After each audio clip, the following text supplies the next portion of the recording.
Hello， 大家好，又係健康生活情報。咁今次咧會同大家講點樣自製一個立體口罩。不過今次咧喺用料同埋款式上面咧都作咗改變嘅。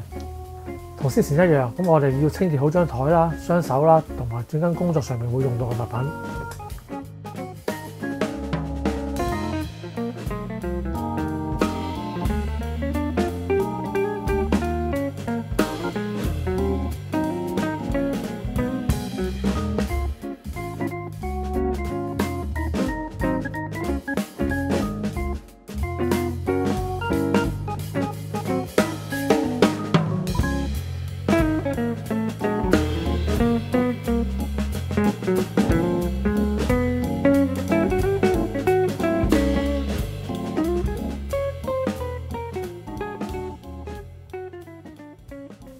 嗱，今次會用到嘅新物料咧，呢啲紙咧就係叫做耐洗嘅廚房紙。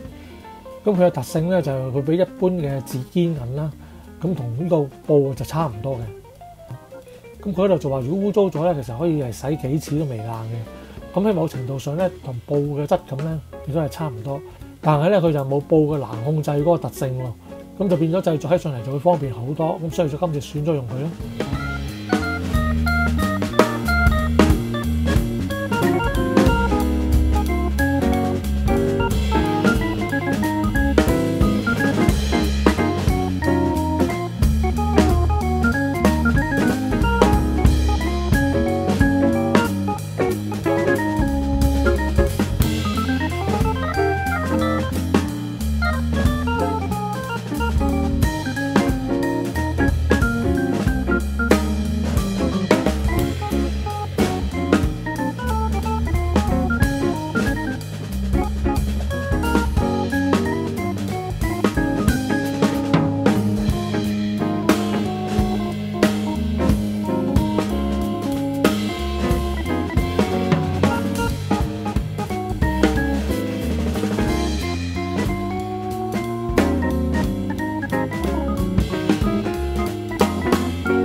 咁如果喜歡呢套片嘅朋友，請點讚同埋訂閱啦，最好就分享俾埋你嘅朋友。